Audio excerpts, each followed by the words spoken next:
Bueno, me quedé pensando en realidad en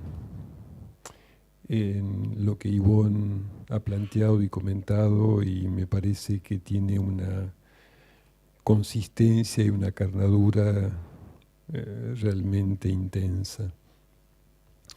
Pero bueno, me toca a mí continuar en esto. Eh, entonces, para continuar, algunas aclaraciones. Em, la fundación de la que soy presidente, que cruza el psicoanálisis con la cultura, no es Proyecto Sur, sino Proyecto Al Sur. Eh, fundación fundada hace 20 años y, bueno, sostenida creo que por bastante tiempo más. Eh, Otra aclaración es que lo que yo pueda decir seguramente va a ser como un agregado a lo que en otro momento eh, tuve la posibilidad de escribir y hablar cuando Julio Crivelli editó el libro La Huida, que me hizo merecedor en ese momento de prologarlo. Eh, y una última aclaración, o más que aclaración, comentario. Quizás este texto, si yo fuera psicoanalista, que lo soy, pero aquí soy lector, nada más y nada menos que lector, podría llamarse Lo visto y lo oído, una argumentación freudiana que remite a lo que sería la novela familiar. Eh, no hay aquí, en la película que hemos visto y oído, una novela familiar, pero de todas maneras esta operación se pone en juego.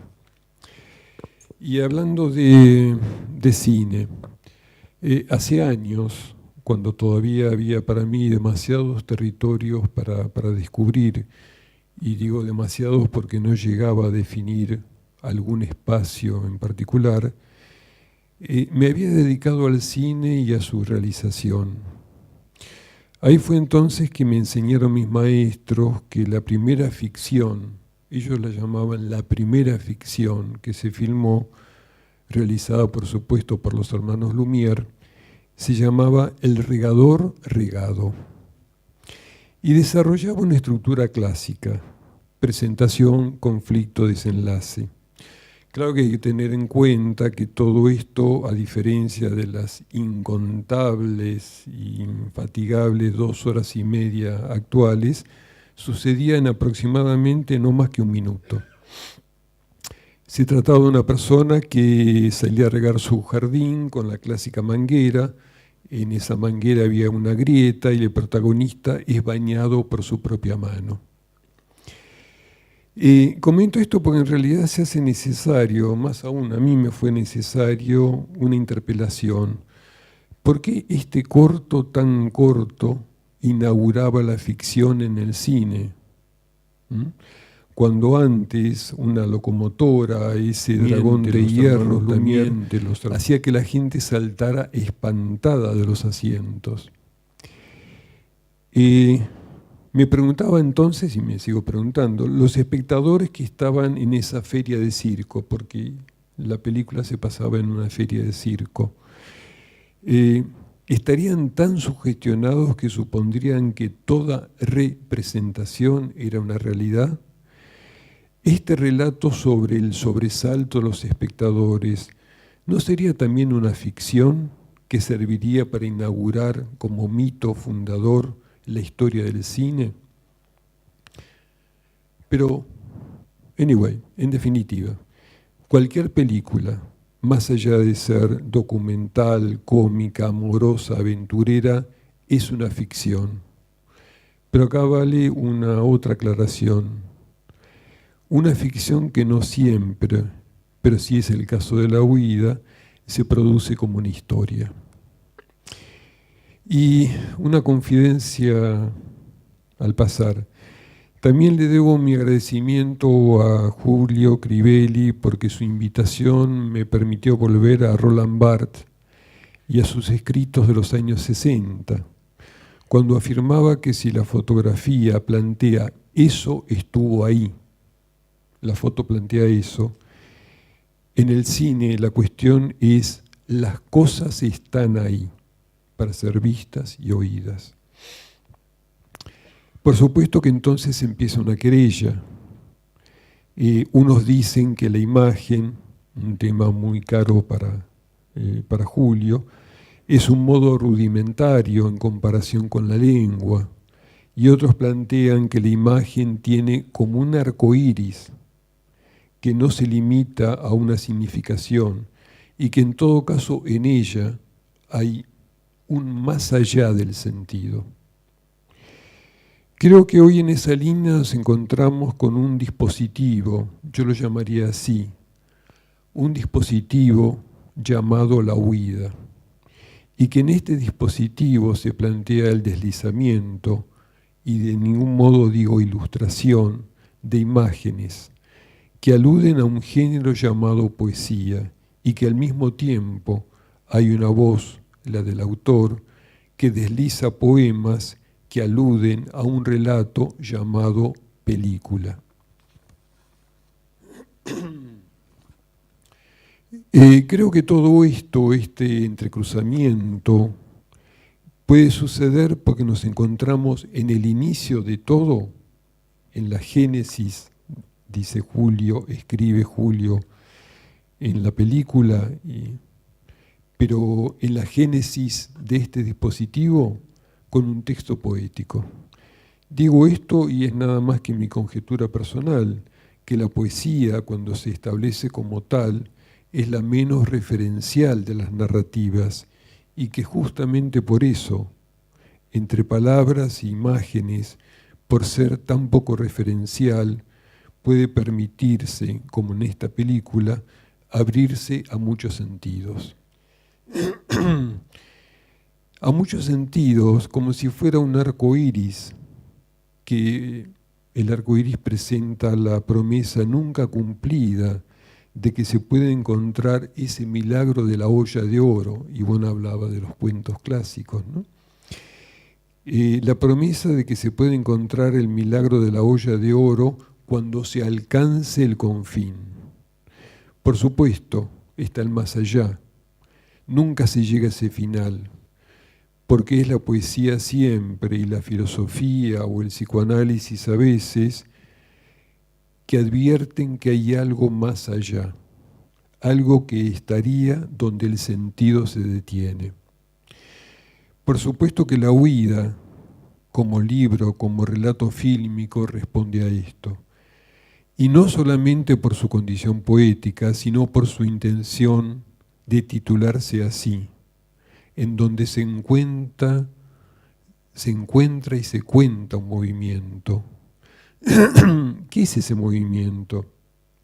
Un escape hacia un encuentro que se desencuentra, un desencuentro como si alguien abriría una sombrilla para sol en un ocaso, un desencuentro como quien quiere salir de una sombra para alcanzar ese cuerpo que la ha producido.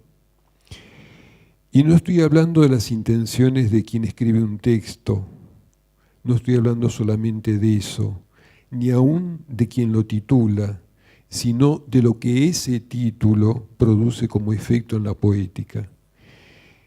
Poética presentada en el soporte de papel o fílmico, pero que sea como fuera, está sostenida por una voz, la del autor y la de los lectores, que también podemos ser espectadores, como hoy nos sucede.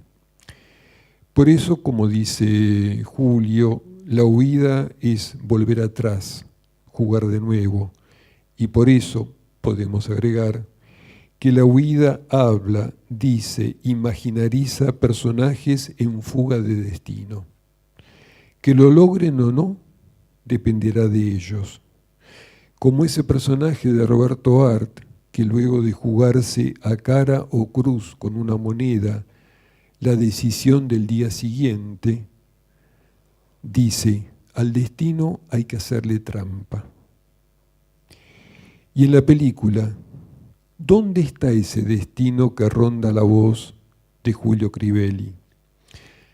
Quizás, esto es una conjetura mía, en la cámara fotográfica que se interpone entre nosotros y lo que ella da a ver de lo que la cámara está mirando.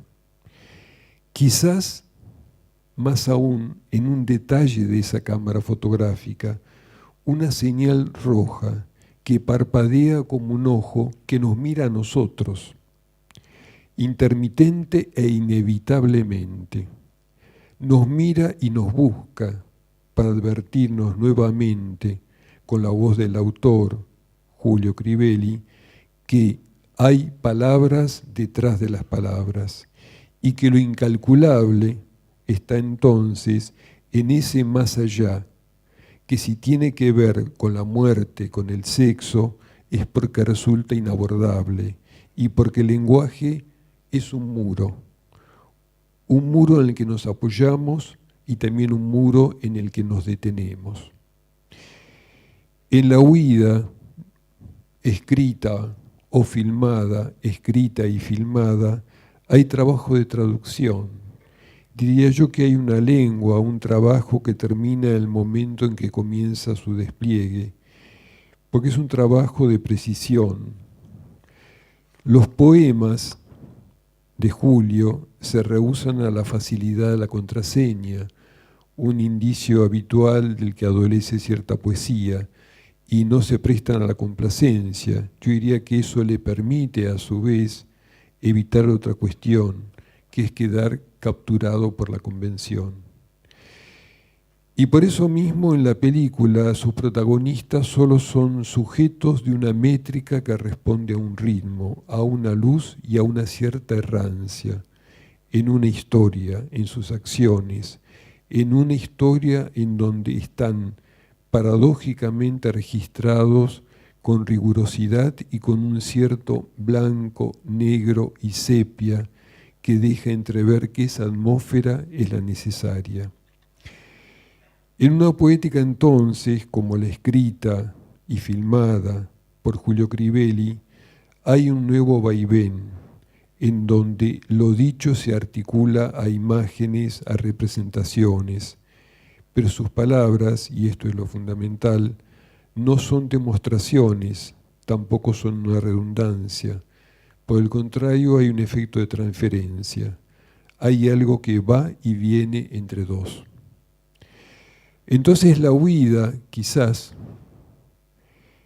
será alejarse de lo imposible, de lo que se abre como las fauces del Minotauro, de eso que destella en una señal enrojecida, porque los parasoles no nos van a proteger de esa mirada para que habrá que ubicar, como hace Ariadna con Teseo, un ovillo de palabras que a veces, para nuestra propia incredulidad, puede hacerle trampa al destino.